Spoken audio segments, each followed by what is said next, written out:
Ok, on se retrouve sur la partie correction cette fois-ci. Donc je vais y aller question par question. Vous avez le timecode dans la description si vous voulez avoir la correction d'une question précise ou directement sauter à la trace écrite.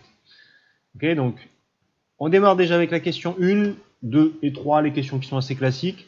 La première, c'est surtout un rappel. Explique comment sont branchés les appareils électriques dans une habitation et à quelle tension sont-ils soumis. Vous pouvez retrouver ici, là, quand vous avez un point comme ça, c'est-à-dire qu'on a mis un fil sur un fil, un circuit avec des doubles ponts, c'est un circuit en dérivation. C'est le circuit en échelle. C'est un circuit avec plusieurs chemins. Quand j'arrive ici, soit je continue tout droit, soit je descends.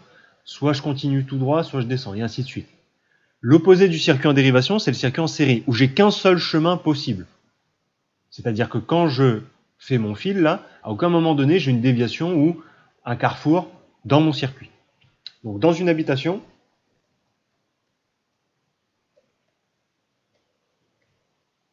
les appareils sont branchés en dérivation. D'accord, je répète, dérivation, c'est-à-dire avec double pont, c'est-à-dire avec plusieurs chemins possibles, un circuit en échelle, avec un fil sur un fil, d'accord, plusieurs façons de le voir.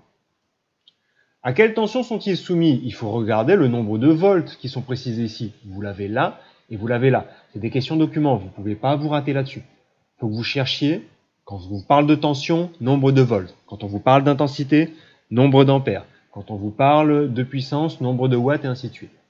D'accord? Donc, la tension ici est de 230 volts. Ok? Deuxième question. Qu'est-ce qu'une surcharge et comment l'éviter? Boum. Voilà, j'ai trouvé le mot surcharge. On me dit, il faut que je regarde dans quel document. C'est déjà. Est-ce qu'on parle de surcharge ici? Non. Est-ce qu'on parle de surcharge ici? Oui. D'accord? Donc, qu'est-ce qu'une surcharge? Il faut que je repère le mot et que je repère ce qu'on me dit à l'intérieur. Une surcharge, c'est si un appareil trop puissant est branché sur une prise ou si trop d'appareils sont branchés sur une multiprise. Bon ben voilà, j'ai ma définition. Une surcharge, c'est lorsque un appareil, lorsqu'un appareil trop puissant est branché sur une prise, première raison, ou si trop d'appareils, là, si trop d'appareils sont branchés, oula, attention, hein, si trop d'appareils sont branchés sur une multiprise. Ah oui, parce que pour brancher plusieurs appareils sur une prise, c'est mieux d'avoir une multiprise. Mais c'est des choses qu'on a tendance à faire. C'est pour ça qu'on vous dit d'éviter les multiprises en cascade. D'accord? Donc pareil, hein, pour comment on évite ça, je vérifie toujours dans les documents s'il y a l'information. Un court-circuit, non. Surcharge, il n'y a que ça. Et une carbonisation. Donc finalement, non. Pour pouvoir éviter ça, il suffit de prendre l'opposé de ce qu'on a là. C'est-à-dire pour éviter une surcharge, il suffit d'éviter ce phénomène-là. Je ne vais pas reprendre la correction. Là, c'est simplement, vous prenez l'opposé. C'est-à-dire que pour éviter une surcharge, il suffit de ne pas brancher trop d'appareils. D'accord? De ne pas brancher trop d'appareils sur une seule prise, ou ainsi de suite. Alors, parce que sinon, il y a une chose, hein, faites attention, on parle de surcharge, mais on parle aussi de surintensité. D'accord? Surintensité, c'est lorsqu'il y a trop d'intensité. Une surcharge survient en cas de surintensité. Et là, il faut analyser un peu le mot. Trop d'intensité, surintensité, trop d'intensité. Et tout le monde le sait, trop d'intensité tue l'intensité. Non, c'est pas exactement ça, mais c'est libre. D'accord? Troisième question, donc. J'essaie d'aller assez vite sur ces questions-là. Relève la valeur maximale de l'intensité du courant pouvant circuler dans la prise de 1. Relève la valeur, on ne va pas demander de la calculer, donc c'est donner le chiffre.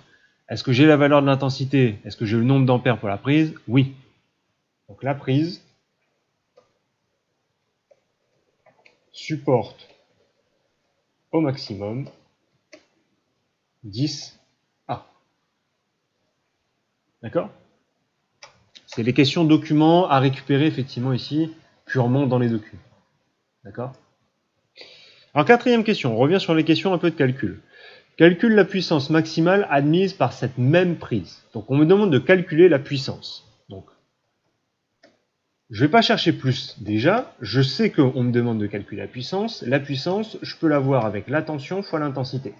Pourquoi j'utilise ça? Parce que j'aurais très bien pu utiliser la formule de l'énergie. Dans la formule de l'énergie aussi, il y a la puissance. Mais là, regardez, on a des volts et des ampères et des watts. On n'a pas de notion d'énergie là. Il n'y a pas d'énergie qui est précisée ici. Donc, je me dis que ça doit être forcément celle-là. D'accord? Maintenant que j'ai ça, je vais pouvoir aller chercher les chiffres. Est-ce qu'on me donne la valeur de tension? Oui, 230 volts. Donc j'ai le chiffre des volts, je suis content.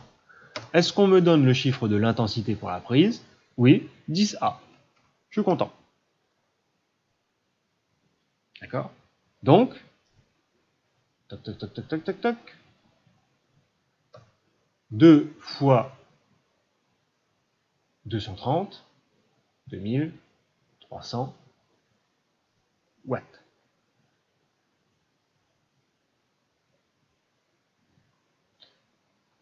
D'accord? Donc, au maximum, la prise peut tenir 2300 watts. D'accord? Soyez méthodique. Calculez quelque chose, il vous faut une formule. Vous regardez dans toutes les formules que j'ai, laquelle va me permettre d'aboutir à mon résultat. Après, il ne vous reste plus qu'à chercher les chiffres dans les documents. Ça va être la même chose pour le 5.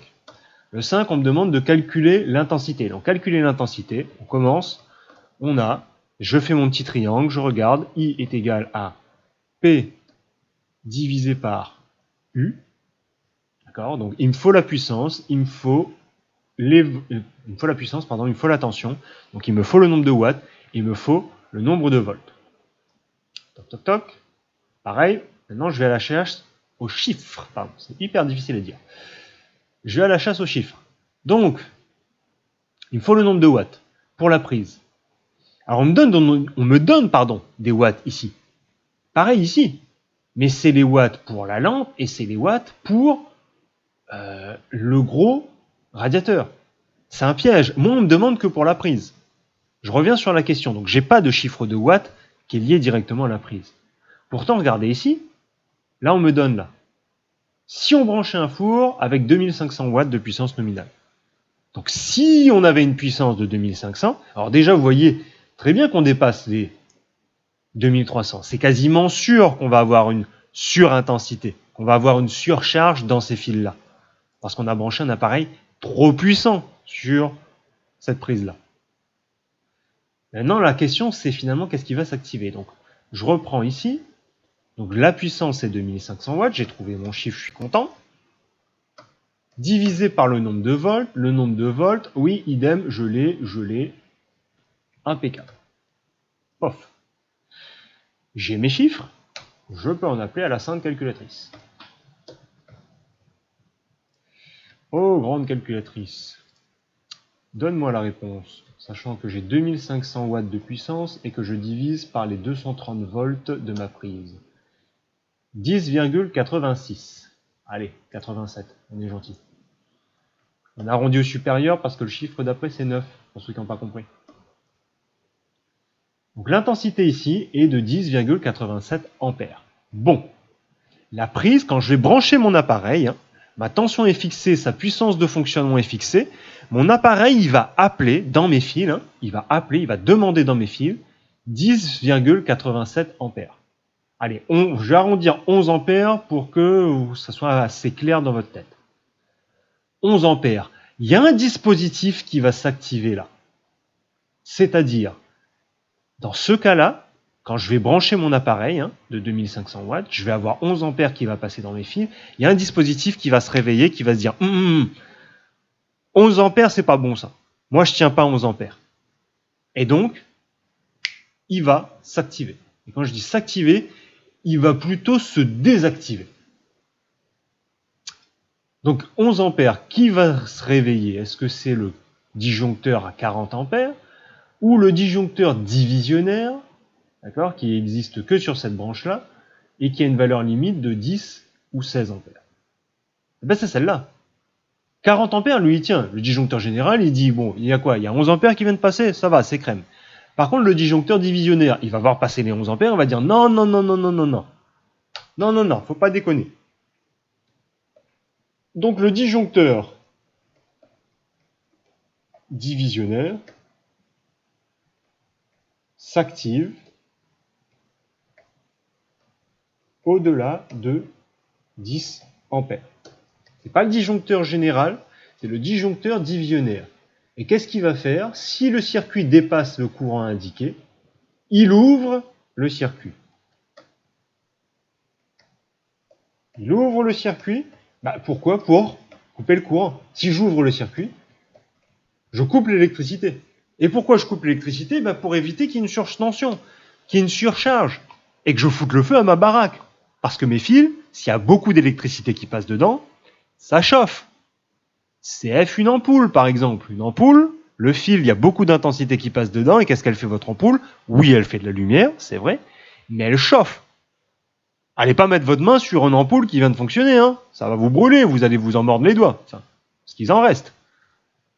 Et c'est ça l'idée. Quand vous allez brancher votre appareil, il y a une intensité qui va passer dans vos fils. Peut-être une intensité qui est trop grande. Et donc, lui, le disjoncteur divisionnaire et le disjoncteur général, eux, ils sont censés réagir. Ils sont censés réagir au nombre d'ampères que je vais demander.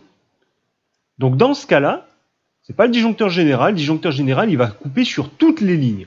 Il va couper sur celle-là, il va couper sur celle-là, il va couper sur celle-là. Il va couper sur toute la maison.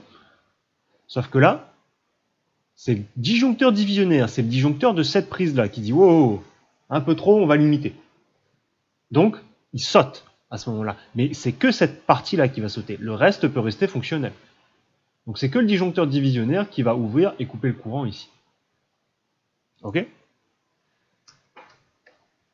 Donc finalement, les gestes à risque pouvant provoquer un incendie, si je les liste tous les gestes qui peuvent provoquer une surtension, une surintensité, et donc potentiellement foutre le feu à la baraque.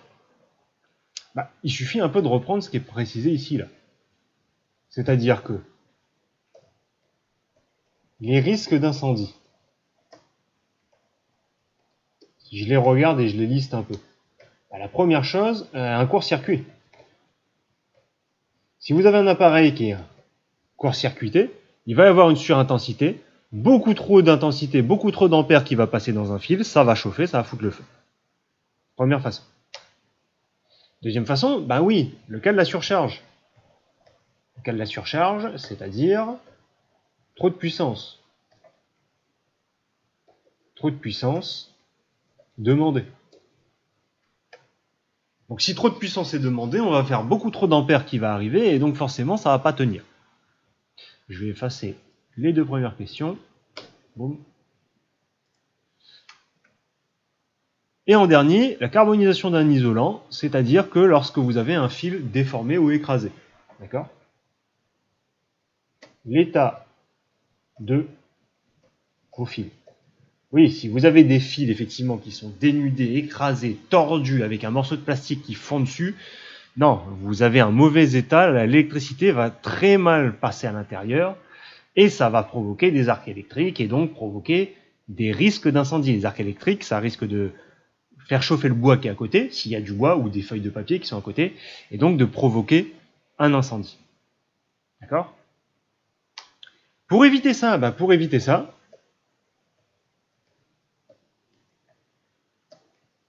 il y a le disjoncteur. Le disjoncteur permet effectivement d'éviter ce genre de phénomène. Parce qu'ils ont une limite d'ampères, ils ont une limite d'intensité. Et dès lors qu'on dépasse cette limite, il ouvre le circuit et coupe le courant. D'accord? Pour éviter ça, il y a le disjoncteur. Le disjoncteur, il a une barre qui est fixée. Si vous dépassez cette barre, il dit non, faut pas déconner. Hop, il ouvre votre circuit et il empêche l'électricité de passer. Il empêche l'électricité de fonctionner. Et donc, pas d'électricité, pas de fil qui chauffe, pas de fil qui chauffe, pas d'incendie.